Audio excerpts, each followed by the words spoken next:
So, good morning,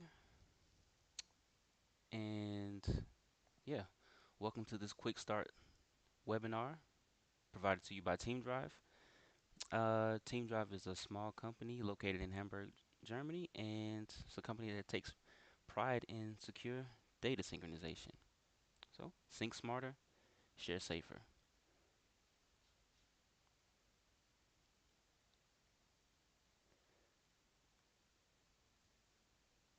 So, today we will have a short webinar about how to set up TeamDrive, even if you're not tech savvy.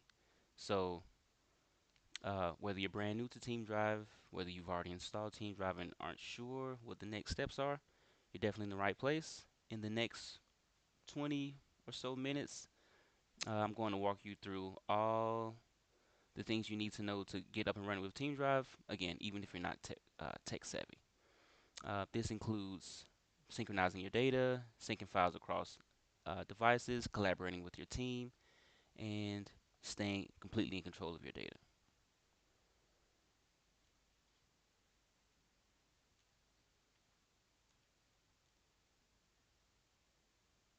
So, by the end of today's quick webinar, you'll know how to install TeamDrive, create your first secure space, and sync files across devices without needing any help from IT. So, no worries, it's a lot easier than you think, and I'll walk you through it as much as I can, step by step.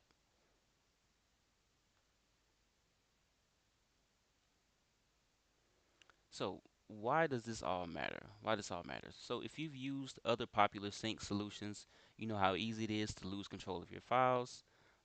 People get access that they shouldn't, versions get lost, files don't sync, and your data ends up everywhere. TeamDrive solves that by giving you total control of your data with an audit trail through our versioning system and most importantly, end-to-end encryption, meaning that your files are synchronized before they're uploaded. They remain, they're encrypted before they're uploaded. They remain encrypted at rest on the server, and they aren't decrypted until you have downloaded the files and um, allowed them to be decrypted by a TeamDrive client.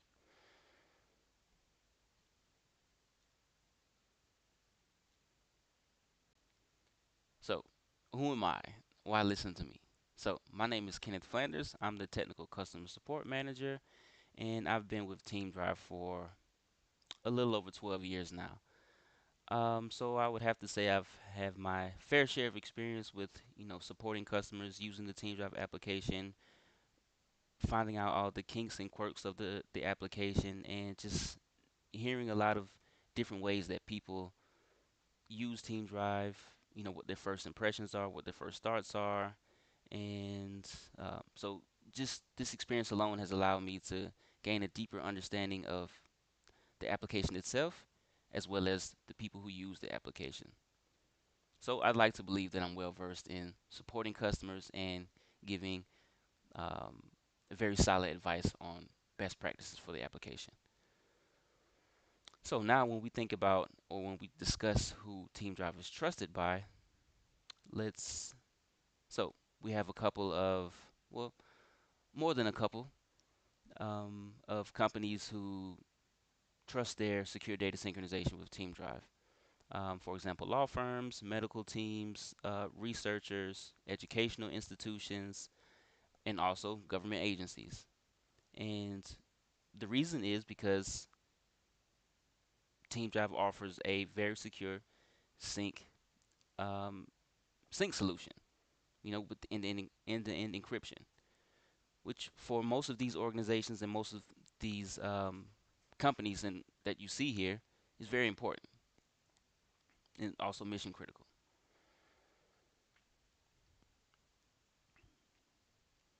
But the the most important thing is, while these companies trust TeamDrive, while they see TeamDrive as the optimal solution for their data synchronization, TeamDrive definitely works the best when you set it up correctly.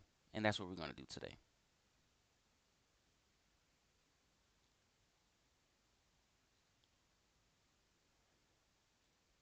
So if we think about a typical scenario, you close your laptop in the office, You get home on your second device, and all your files are there exactly how you left them. No emailing documents to yourself, no file confusion, no waiting. And that's definitely something that TeamDrive gives you. And again, by the end of this training, you have everything fully set up and ready to go up and running. So, okay, so now let's move on to the three secrets I'm going to share with you today on how to maximize um, your usage of TeamDrive.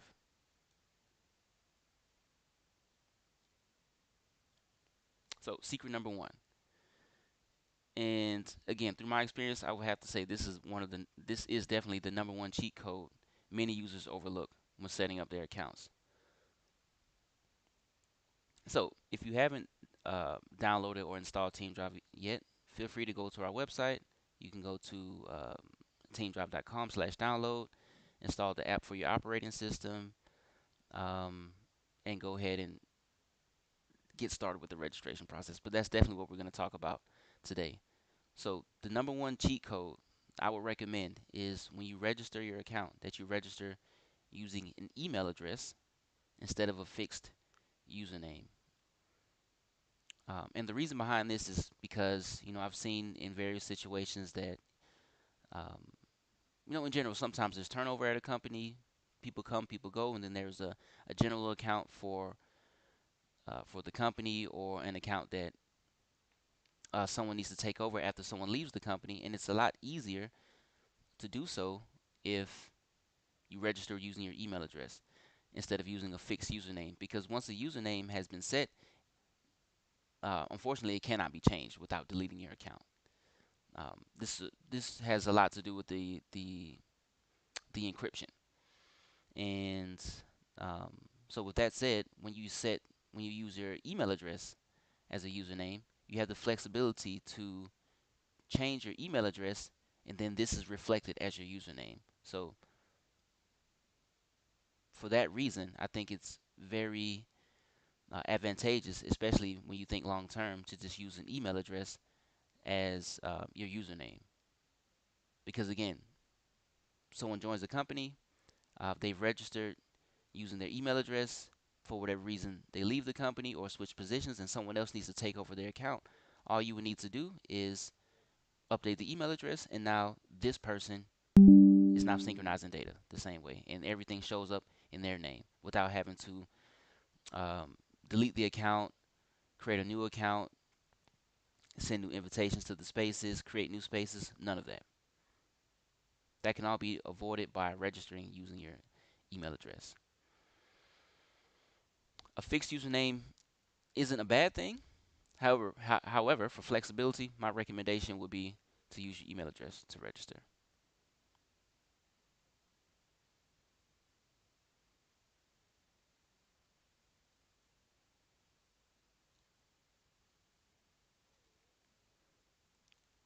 Okay, so secret number two: how to make your how to make your first space work like a secure cloud folder. So the most simple thing we can do is start off by creating a space. So I'll open my client here. One second.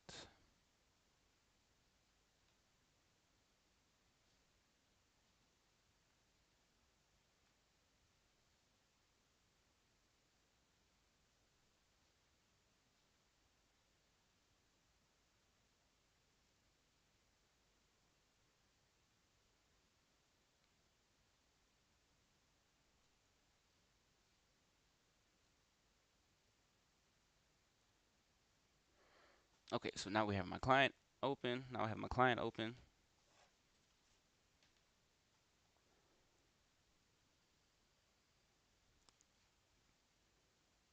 We go here.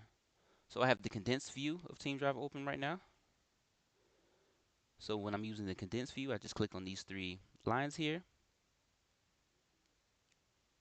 And now I just click create space. So here I have the option to enter a name for my space, and I have the option to select which depot I would like to store the space on. And the depot is just the cloud area where you would like to store your data. You can have multiple depots, but I only have one, so it's automatically selected. So if I just type in a name for my space, um, first secure space, and I hit create space. So I see here I have activities. If I look at my activities, you see I have created a space. So now if I go to spaces, I see the space that I've created called first secure space. So when we talk about spaces, a space is technically like a folder, but it's way more powerful. Everything inside is stored encrypted on the server, and only people you explicitly invite to the space can access it.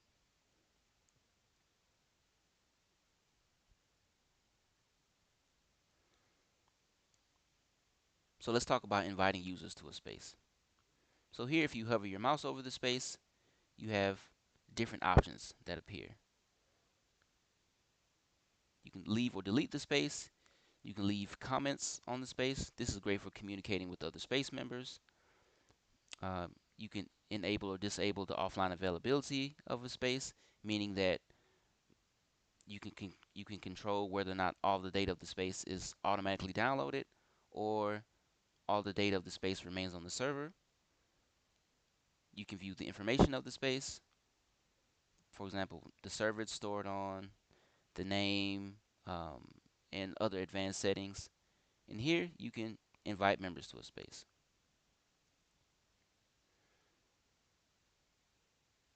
So if I would like to invite a member uh, to a space, for example, one of my colleagues, so I would say, um,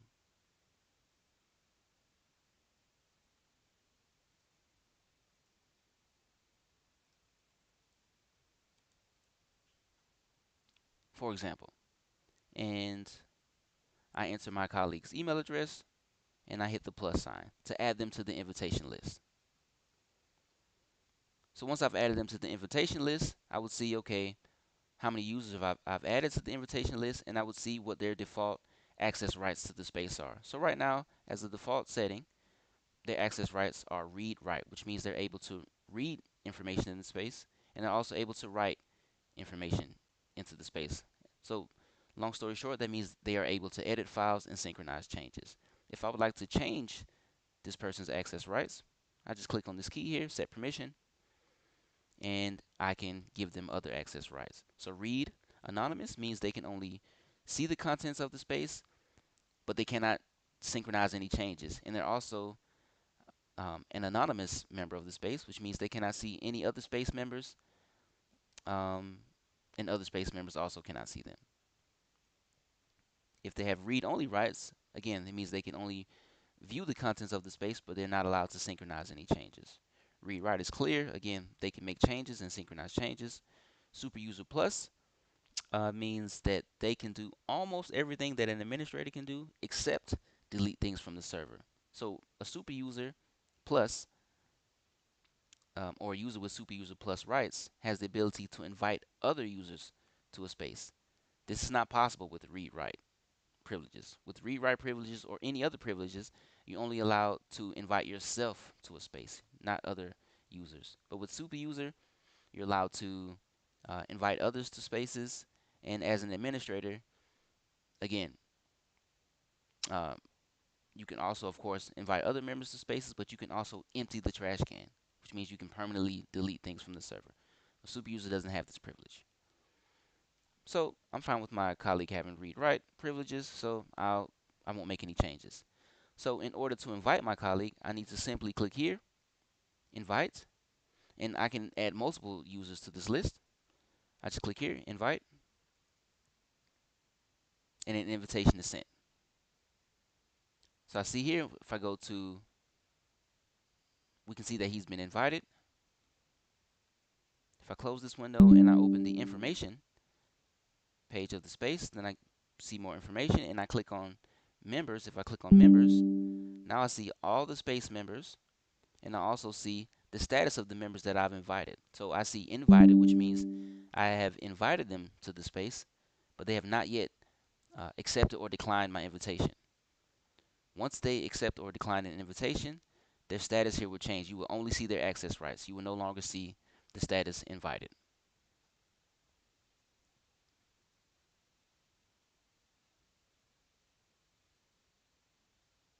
Right, so we've created our first secure space and we've invited one of our colleagues to collaborate with us.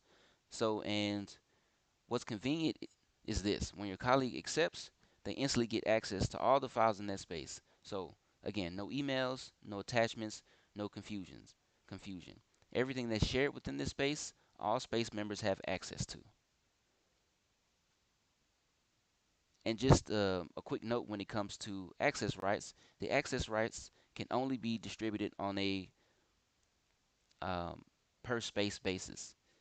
If you have subfolders within the space, you cannot give access rights to specific subfolders. Again, once a member has access to a space, they have access to the entire contents of that space.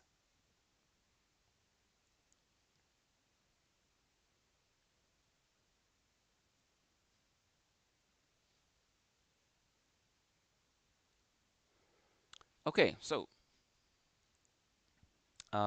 secret three: selectively sync data across devices. So what does that mean? So what that means is that um, TeamDrive gives you the possibility to set up your account on multiple devices. And however, just because you've set up your account on multiple devices, it does not mean that you automatically have to access all your data on all of those devices. That means, let's say you have this computer and you also have a cell phone. On your cell phone, you may not want to access all of your files. So when you install TeamDrive, you won't have access to all of your spaces. Your spaces will initially be displayed as inactive, and you have the option to activate the spaces you would like to activate. You would like to have active on that device. So, for example, on your main device, you have all of your spaces. All of your spaces are activated, but on a mobile device, let's say a tablet, a phone, a secondary computer, you can say, okay, I only want to access these three spaces, so you only activate those three spaces. So once you start TeamDrive, you don't have there's no unnecessary downloading of data that you don't actually need to use on this device.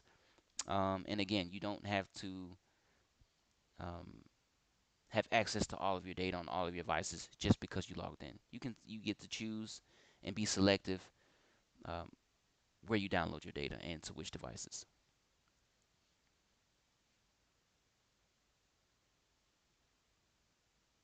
And this may seem like a given, but it often doesn't come across as clear to people who have started using TeamDrive. Just from their past experience with other sync services, they're accustomed to, once they sign in, they instantly have access to everything. TeamDrive differs in that area, again, where we allow you to selectively be selective when it comes to which data you access where. And that's totally up to the user, and you're free to configure that however you would like to.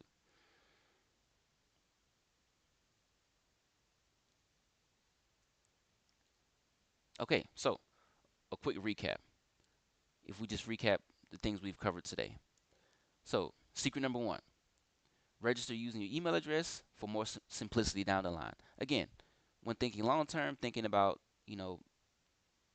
um, the TeamDrive account that I'm setting up, within my company, what is it for exactly? Is it a general address that multiple people may be using, or a computer that multiple people may be using, or is it for a specific person that does only a specific job?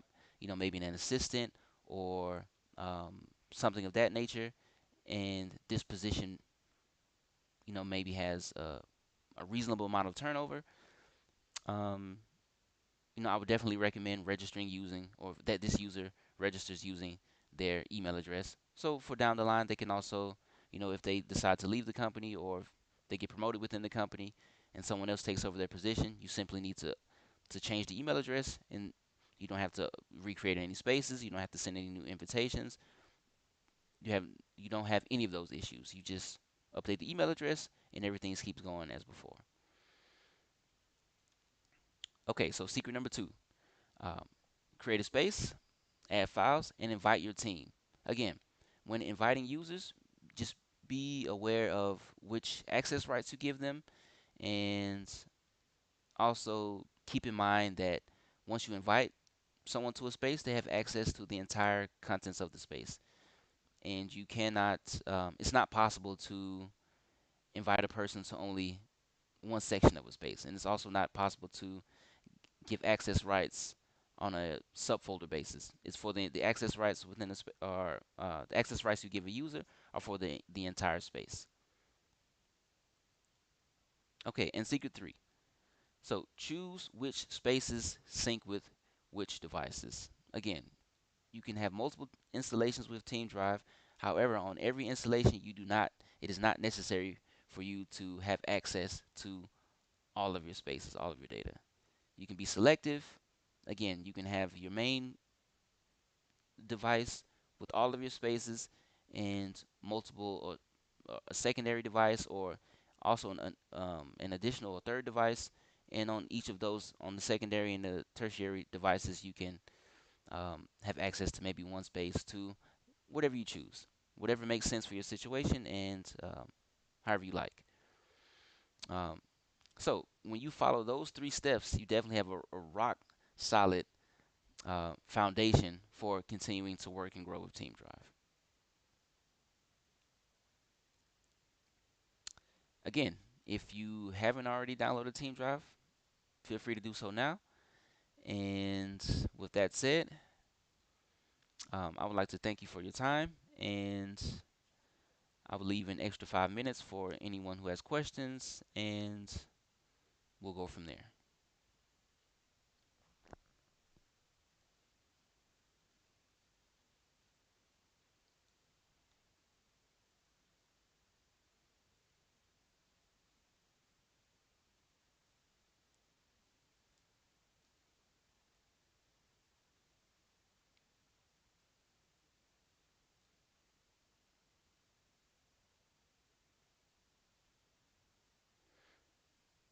Okay, so there's a question from I see there's a question here.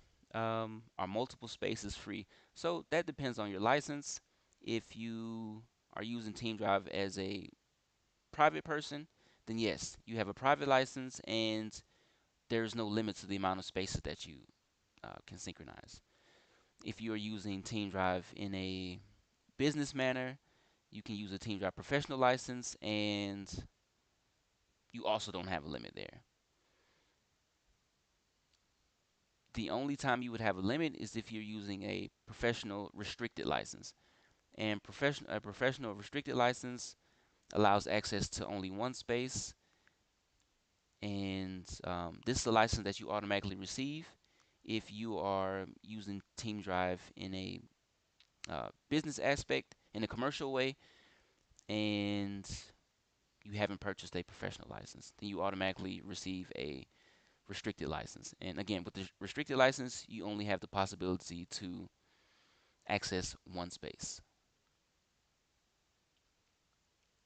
That's a good question. Thank you for your question.